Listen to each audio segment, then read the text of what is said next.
What's going on, y'all? It's your boy Cool Colas here, and you are now tuning into a new episode of the Pro-Black Blurred Kingdom podcast. On today's episode, I will be discussing a new C3 Comics episode of the series Glister. So, once again, this is Glister, Season 1, Episode 2. It was around 3:45 p.m. and Glister arrived at the DUA. He was in front of the building and everything seemed to be pretty normal. Glister took off his glasses and he made his eyes glow red. He scanned the inside of the school and looked around as if he was using some form of X-ray vision that scanned energy. Glister then said, "I can't feel Elephant's energy. The energy of everyone here is pretty calm too for them to be a bunch of shitty, obnoxious kids."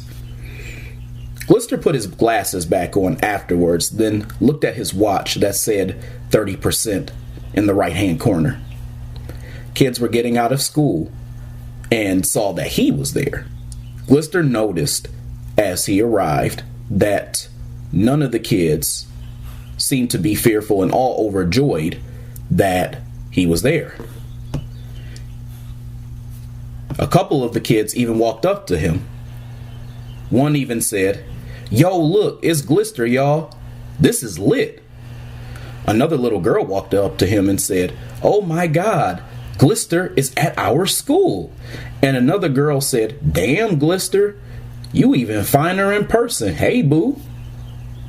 As all of this was going on, Glister looked at the last girl, spoke to him with concern and said, "Yeah, I ain't trying to be locked up in Aviary." Glister ran past all of the kids and went inside the school, and some of them followed.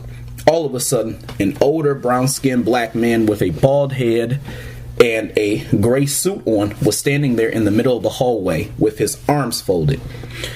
He had a stern look on his face before he spoke. "You must be Mr. Glister. I will have you know you cannot barge into my school without notice. This is not a park, sir. You cannot roam free as you please." Glister just said, "Okay, first of all, Principal Warland, that's your name? That's what I thought? Yeah, I came to save your students, meaning I'm doing you a favor and saving you a world of hell. And second, as long as there is a threat on the loose, I, sir, can barge in wherever I want, okay? Okay. Now that we have that cleared up, let's talk in your office in private. I have something I need to tell you."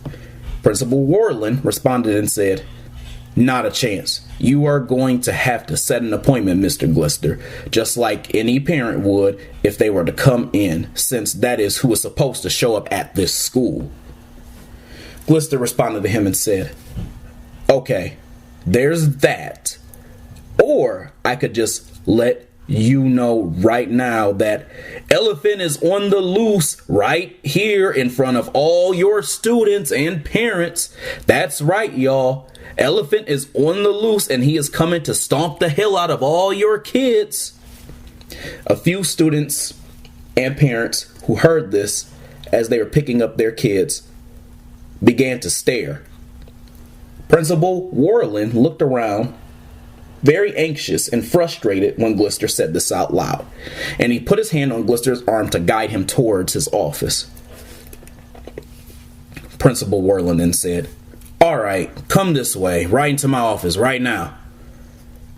Principal Warland and Glister walked into his office, and the two went and sat down. Principal Warland then said, "All right, spit it out, Mr. Glister. What the hell is going on?" Glister responded and said, "I just got word that Elephant is back on the loose as I yelled to everyone. My first instinct was to come here to this school, given that his target last time was some or one of these rotten-ass kids that you have here. I stopped him before he got here last time, but this time I had a reason to believe that he may come here directly before I could get to him. And at the very least, I'm trying to warn you that he may come this way to knock y'all's heads off if he's not here yet." Principal Warland then said, First of all, Mr. Glister, you will not speak of my students in such a disrespectful manner. I run a prestigious college preparatory school that will lead to a path of higher learning. Glister interrupted Principal Worland before he could speak again as he opened his mouth to speak. See, the thing is, Principal Worland, I don't give too much of a damn about your prestige, but it will be a problem on my hands if any of you die. Now, I need your help, and I think we need to get right to it. Now, let me ask you some questions here. Are you aware of the elephant and who he was targeting back when he first attended this school? Principal Worland responded, Unfortunately, I told Deke Pekowski's family that I would keep his information confidential. The family is embarrassed enough as it is with everything that has gone on. School shootings are nothing to play around with, and it would be beyond the integrity of me as a principal to reveal that to you. You are not the police anyway. You are just some arrogant so-called superhero that everyone worships on television. You have no authority, and I do not have to give you any information. Glister then said, I'm getting weary of this talk about integrity, so maybe I should just, go out there and let everyone know they are in hot doo-doo because the elephant left the zoo. Glister began to get up, and Principal Worland got up as well to try to stop him. As he pardoned him, he said, all right, sit down, Mr. Glister. I'll tell you what I can, and hopefully it will be of some help.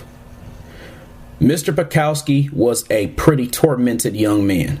He wasn't very popular or well liked by other students here, and he seemed to keep to himself quite a bit.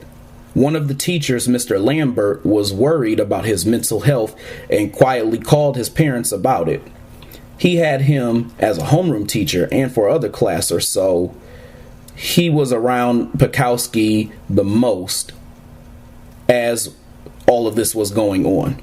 We actually have counselors in the school, but none of them ever got to speak with Pekowski even after that, and Principal Worland was cut off again.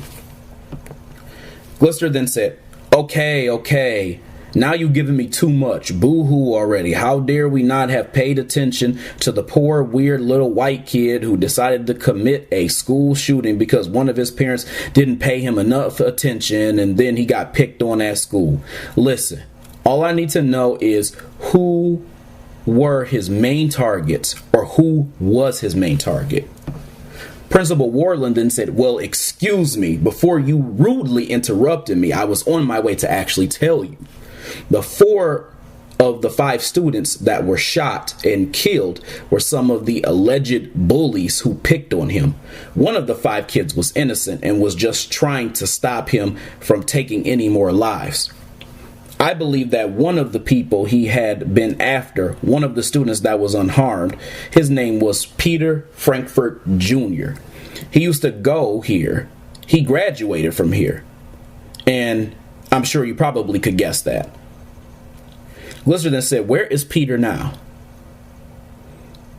Principal Worland then said, I have no idea. His father is a brain surgeon at Virginia Hospital Center in Arlington.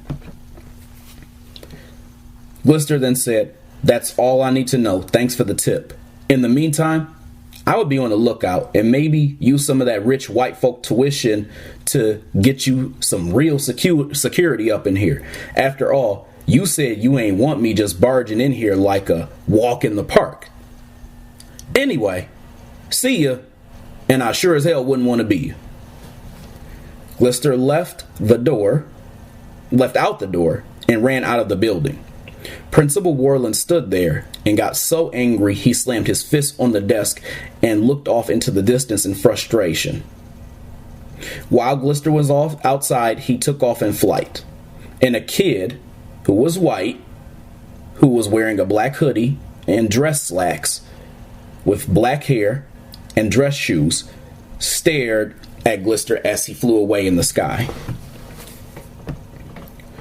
When the boy was done watching Glister, nearly all the kids left the school at this point.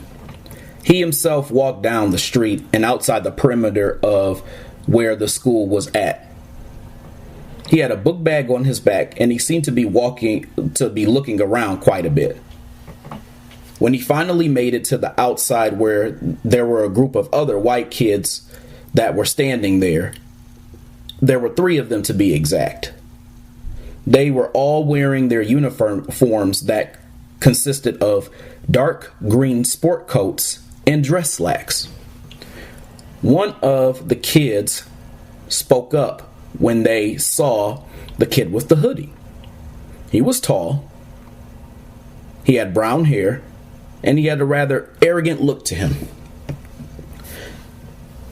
The boy said, "Dude, Casper, you got our stuff?" Casper, who was the boy with the black hoodie, looked around before getting ready to get something out of his book bag. Casper then said, "It's right here." The boy then spoke again. "We are about to have a sick party next weekend, boys." One of the other white boys spoke up outside of the tall one with brown hair that was in the group. This one in particular had blonde hair and blue eyes. He was tall, like his friend, but seemingly more apprehensive. He then spoke. "What does this stuff do?" His friend spoke up before Casper actually could. "What the fuck do you think it does, Brett? It's supposed to get you fucked up. The whole football team is gonna love this shit." Casper then said, "It's supposed to get you fucked up, but there are some side effects." Brett then said, "What kind of side effects?" And Casper responded, "I don't know. I'm just letting you know." Then Brett's friend finally spoke again and said, "Stop being a pussy, Brett. You afraid your mommy's gonna catch you or something?" Brett then said, "No, Price. I'm just wondering." So this boy's now named Price. Price then said, "Dude, just shut up and pay the man. That's what he's here for, and that's what we're gonna do. Isn't that right, Casper?" Casper snickered, but he didn't say anything. Brett asked the question, "How much?" And then Casper said, "It's $100 per pill." Brett then said, $100 per pill? Price responded and said, "Psh, that's nothing. My parents make that shit in their sleep. Ain't that right, boys?" Everyone except Brett and Casper cheered. Price pulled out extra money for his other teammates as well too. Brett also pulled out his money. When the other teammate gave Casper the money, in total they gave him nearly $1,000 in cash, which included the money that the other teammates would have needed to pitch in for these pills. Casper counted it out loud and then put it in his pocket. Brett then said, "That was a lot of money, Price." Price then said to him, "Big weekends cost a lot of money. We are about to have the party of a lifetime, dude." All of their friends cheered, but Brett had a worried look on his face. Meanwhile, Glister arrived at Virginia Hospital Center. When he got inside, he saw a receptionist at the counter. The receptionist was an older black woman who looked rather frustrated to be there.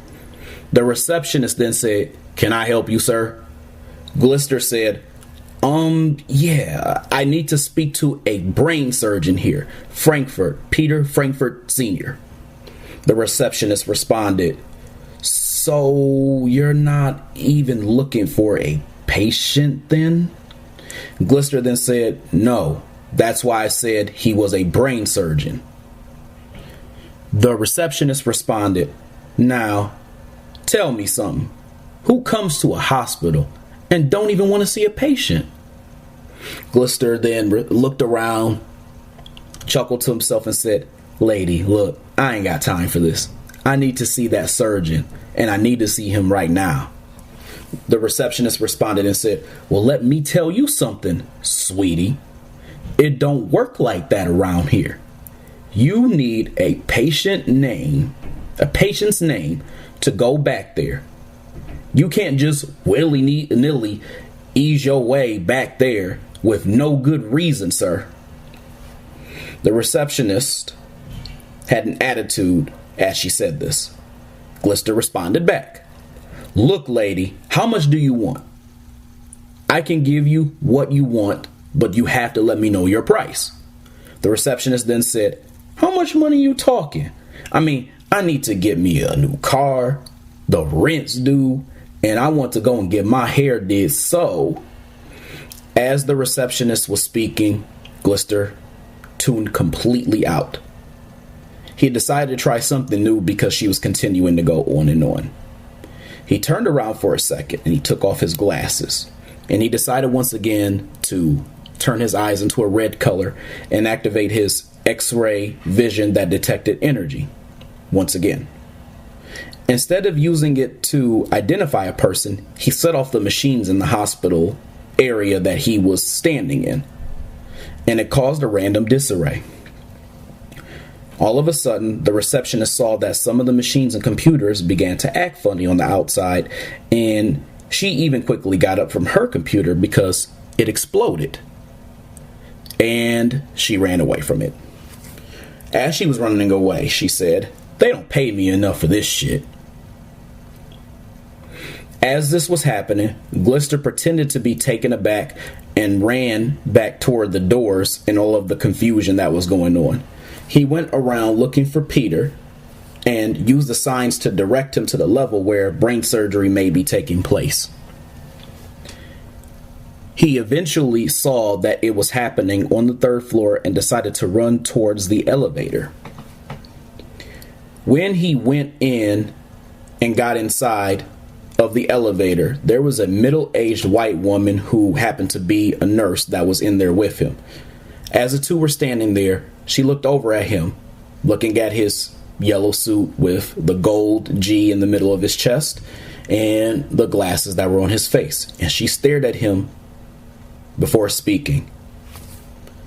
You know it's not Halloween, right? Said the nurse. And Glister responded and said, I could ask you the same question. And the nurse said, what do you mean? And Glister then retorted and said, you're dressed up pretending to be an actual nurse. It was clear that the woman was put off and insulted by what Glister had said. But he had reached the 3rd floor and it was time for him to get off the elevator. As he got off, the woman just shook her head and continued to go to the floor that she needed to go to. When he finally got there, he tried to figure out which way he needed to go in order to try to find Dr. Frankfurt's office. All of a sudden, he was listening in and he eavesdropped on the nurse or a nurse speaking about Dr. Frankfurt. And the nurse said, yeah, I'm going to Dr. Frankfurt's office right now to let him know, as if she was saying this to someone else. Glister decided to follow the nurse who went towards the doctor's office. When she got to his office, he stood outside waiting for the nurse to finish having her conversation with him. After about 5 to 10 minutes or so, the nurse left and Glister decided to walk in there once she was out of eyeshot. As he walked in to speak to Dr. Frankfurt, he noticed that he was sitting at his desk. Dr. Frankfurt looked up and saw Glister come in. He then said to him, "Who are you and what are you doing here?" Glister then responded and said, "I'm Glister, you know, the guy who saves people like you on an everyday, all-day basis. I'm sure you've seen it on television. Anyway, listen, we ain't got time for all that. We need to talk." Dr. Frankfurt then said, "You need to leave now. You should not be in this office. Do I need to call security?" Glister looked down, hung his head, and then chuckled once again. "Listen, Doc, I'm not here to cause you any trouble, but I need to make a few things clear. There is a maniac on the loose, and I think you could be of help to me. And if you call two big clunky dudes on steroids to remove me, I will have no choice but to use my energy to blast them out of that beautiful view in your office here. You understand? Dr. Frankfurt paused for a second. He was a mix between frustrated and scared. He then said, "This is absurd. How could I be of any help? The only power I've got is to save people in the hospital and perform surgeries." Glister then said, "You can tell me the whereabouts of your son first of all, Peter Frankfurt Jr." Dr. Frankfurt had a look on his face as if he was confused and somewhat frustrated that Glister would even ask him this question. "Why would I tell you that?" Glister responded, "Because there's a maniac on the loose, as I said earlier, and I think your son could potentially be a target. Have you heard about Elephant?" Dr. Frankfurt responded, "Yeah, I've heard about Elephant. That kid nearly killed my boy. My Harvard-educated boy who was going on to be a surgeon just like his father. He also was responsible for filling this hospital up with bodies too that I had to try to help take care of." Glister then said, "Your boy was a bully and an asshole from what I hear." And then Dr. Frankfurt responded saying, "Excuse me? You must be crazy if you think I'm going to sit around here and let you speak about my son in that way. We Frankfurts are a family of winners, and you better show us some respect." Glister then said, "Stop playing dumb. Your asshole kid nearly had a mud hole stomped in him because he tortured another kid every day, and that kid is after him. And even after that, you still are speaking about him like he isn't a shithead. Bullies learn that shit from somewhere too, so it's no telling what his great daddy surgeon is really like in the home. We don't need surgeons like him, truth be told, but it's also my job to make sure he doesn't get murdered. In other words, I don't give a damn about his accolades. This is business. Anyway, you said enough. I think I know where to go from here anyway, so thanks, I guess." Glister was about to leave and go to Harvard until Dr. Frankfurt stopped him. "Wait, one sec there. There's one more thing that I think I need to mention. That Elephant kid was mad at my boy, but that wasn't who he was most angry with, from what I understand." Glister then responded, "What you talking about, Doc?" And Dr. Frankfurt responded to him, saying, "That day that Petey was about to be murdered along with his 4 friends, that boy stopped before killing him and went after someone else." Glister then responded and said, "Who did he go after?" But after he said this, he looked directly at his watch and he saw that the percentage on his watch had gone up to 52%. Dr. Frankfurt had a stern look on his face before telling Glister whom he was speaking about. Around 6:35 p.m. in the evening in Arlington, Virginia, a white man with graying hair and glasses, wearing a black sweater and slacks with socks and slippers on, was sitting in his chair at his home. He had a teacup in his hand and he was watching television until he heard a knock on his door. He then yelled, "Just a minute." The man went to his door to open it, and he had his teacup in his hand as well too. His calm face went from a relaxed mode, instantly turning into a frightened face as he dropped his teacup on the floor and it shattered. "Deke, what are you doing here?" said the man. Deke then responded and said, "I think it's time we have a little chat, Mr. Lambert." Deke stood there with a menacing look in his green eyes, and his head was shaved shortly. He had on a highlighter yellow-colored prison jumpsuit as well, too. As all this was going on, Glister was flying in the sky and was looking all over Arlington, Virginia to see if he could sense Deke's energy. It was as if he could faintly feel it while in the sky. He had his X-ray vision eyes exposed once again. He looked at his watch too and saw that it was at 63% at this point. He kept flying and was hoping that he could end up finding his energy.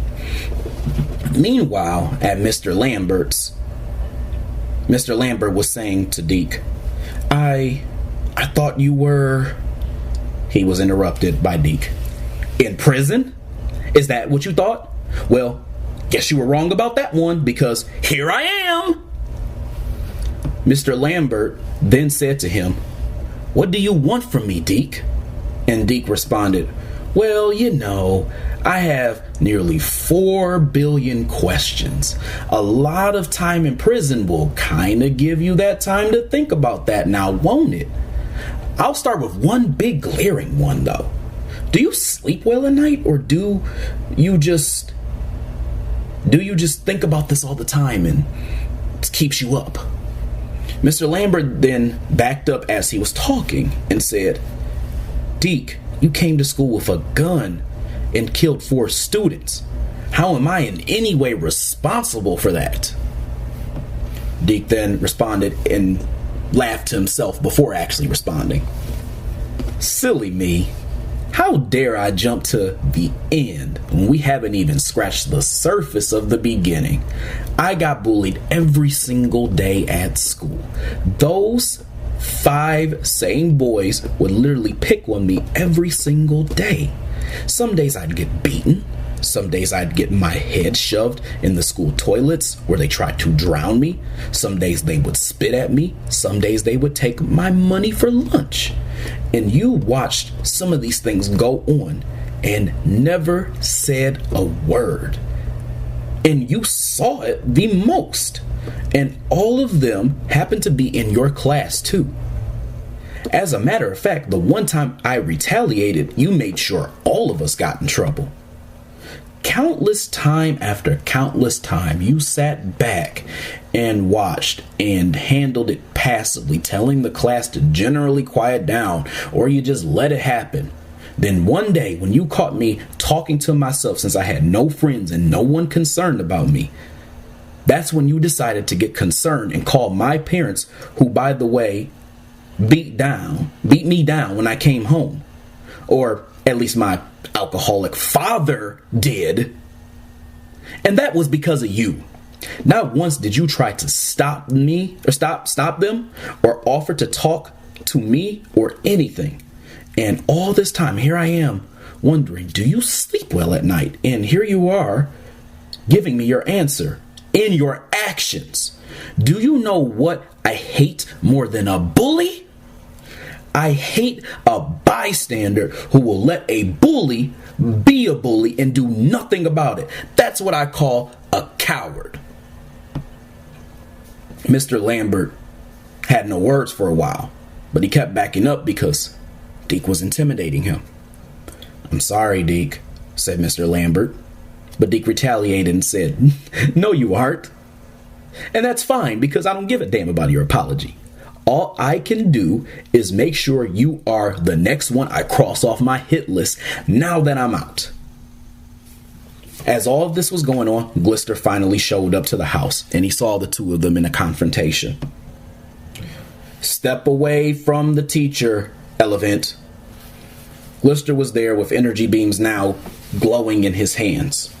Deke responded and said, Glister, what an unpleasant surprise to see you here. I guess it's time to tango now that we've got a full party. Deke all of a sudden pulled a peel that was gold colored from out of his jacket, and he put it into his mouth and swallowed it. Glister then said, oh shit. Deke all of a sudden grew angry and roared loudly in what sounded like a two-toned voice.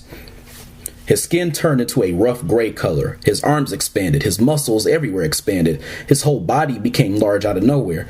Eventually, his teeth grew sharp, and his ears grew large too. When all was said and done, he broke out of his prison uniform and now stood there in his elephant form. Deke was so big, he broke through the roof of Lambert's home. When Lambert saw this, he took off running. Elephant began to destroy everything inside and tried to chase him. He even knocked the chair out of the way that Lambert was sitting in. Glister tried to aim his energy beams that he had in his hands at Elephant, but he missed them all. And at some point, Glister made his body glow. He had this gold-colored energy aura around him, and he rushed at Elephant with a punch. He landed it, and he knocked Elephant back, forcing him to crash through some walls that was in Lambert's home. When Elephant got up, Glister quickly made his eyes glow a gold color and shot laser beams at Elephant. He threw Elephant back and made him fall to the ground again. Lambert peeked at what was happening from his kitchen, but Elephant once again started to rise. He then yelled, "Stay out of this, Glister!" Elephant roared and was continuously getting visibly angry. He rushed at Glister, who tried to quickly create an energy force field.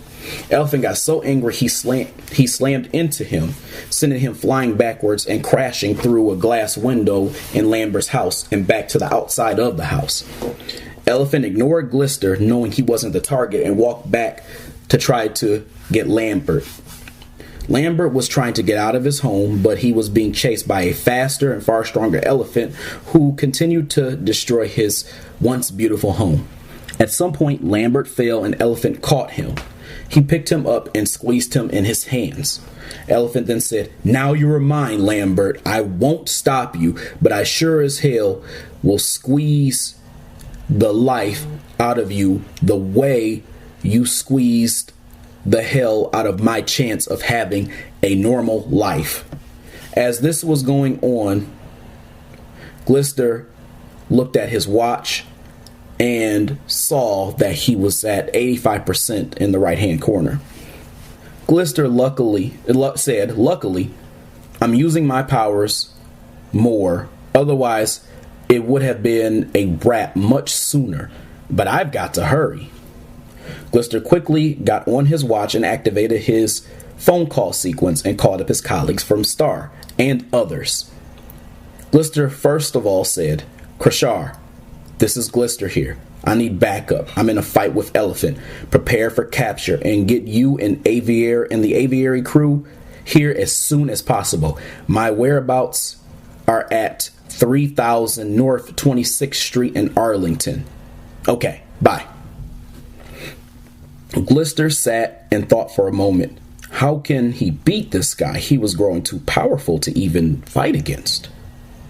Glister then said to himself, if he's angry, maybe I can talk him down or try to calm him down. Glister walked to the back after getting up and saw Elephant holding Lambert in his two hands. Glister then said, "Hey, D, let's have a conversation before you squeeze the shit out of Lambert." Elephant then said, "Too late, Glister. I'm already doing that." "Oh, look, there goes another broken bone. Snap, crackle, pop." Glister then said, "Listen, Elephant Man, so is killing Lambert going to make you happy, though?" Elephant then responded, "Yeah, ecstatic." Glister then said to him, "Nah, man, it won't, though. And as a matter of fact, you need ass wipes like Lambert to stick around." Elephant then said, "And why the hell would you say that?" Lambert weakly said, "Yeah, why the hell would you say that?" Glister then said, "Before I answer that, do you like the power that you have as the Elephant?" Elephant then said, "Yes. People fear me, but before they ridiculed me." Glister then said, "Okay, now we're getting somewhere. Life is full of ass wipes.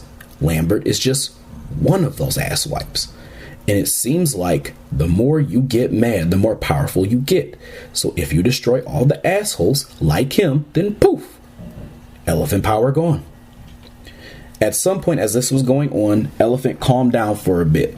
Glister looked behind him as he saw his Star crew arrive and his cameraman as well too, whom he texted before he got there. Glister then responded and said, "Now slowly put the asshole in your hands down on the ground." Elephant began to listen to Glister, but he knew, but he set him down. But when he set him down, he paused. He looked up at Glister and said, "No chance." All of a sudden, Glister used his hands and formed them into a circle to create a move he called Light Force Energy. All of a sudden, Elephant was blinded and he could not see properly. Elephant instantly dropped Lambert out of his hands and covered his eyes because he was blinded.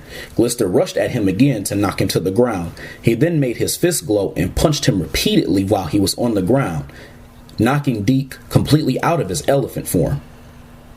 When he was finished, he looked at his watch and saw that it said 96% at this point. Glister stopped as Deke was now back to normal and also unconscious next to Lambert, who was passed out as well too at this point. Glister got up and he saw Leah, Craig, and other Star soldiers standing outside. He also saw his cameraman Mute outside. He rushed towards them but seemed to be walking away from them at the same time. Glister then said, "You are late as usual, Mute. I hope you got all that footage. Oh, and Leah, he's in the back. Tranquilize him and have the aviary soldiers cuff him before he gets up." Leah then said, "Where are you going, Malachi?" Glister responded and said, "I have something I forgot to do. I can't talk though. I will see you later." All of a sudden, Glister flew through the sky and seemed to be trying to get far away from the city. At some point, he got somewhere in the woods. When he made it there, he was at 99% on his watch. He took off his glasses and made his whole body glow as he landed. His eyes began to glow as well too, and he looked up at the sky, and all of a sudden he shot a gigantic ray of energy from his eyes and his mouth into the sky and seemed to be doing it for nearly an hour. At some point, when he was finished, he passed out and he fell to the ground. His watch went all the way back to 0. Meanwhile, as all this was going on, something elsewhere near DC was going on in the area that was undisclosed to others. There were a group of men in black hooded cloaks with gold pantomime-like mask on. They seemed to be in what looked like a chapel-like setting, and each was holding what looked like a pot that had gold-colored dust in it that they were putting in a larger pot. When they were finished, they all walked towards what looked like a shaded throne. The pot was still sitting, the gigantic pot was still sitting there and had a fire underneath it. Each of the 12 of them were standing there and then took a knee when they got towards the throne. They seemed to be kneeling before someone who was sitting on that throne. Then one of the hooded figures spoke. "The first deed has been done, Lord Spinks." All of a sudden, the man who was sitting on the throne had on a gold mask with a pharaoh's headwear on top of it. He also had a Usek collar and an all-black one-piece bodysuit on. He finally spoke. His name was Lord Spinks. "The Negan Kemetans proposed a prophecy long ago that war and history were nothing more than distant relatives that were destined to coexist. What they entailed was, as history was to repeat itself, so would the cycle of war. Time and place were never fixed nor defined for this constant, but arbitrarily would it rear its devilish existence. I, like as in EYE, I will ensure we, the crux, shall be prepared for the war our enemies are bringing to us in disguise. Let us prepare the Negian dust for energy processing. To be continued. All right, y'all. So that was the second episode of Glister. I hope you all enjoyed it. I hope you all really got to get into the story and kind of hear more about the different characters and their motives and whatnot. There's going to be a lot more to come. If you enjoyed this episode, please share it and tell your friends and let everybody know that there's going to be a whole lot more to come. Outside of that, I hope you all enjoy the rest of you guys' Friday. And as is every week, there will be new episodes on the Pro Black Blur Kingdom podcast. Again, I hope y'all have a good one, and I'll be talking to y'all later. Peace.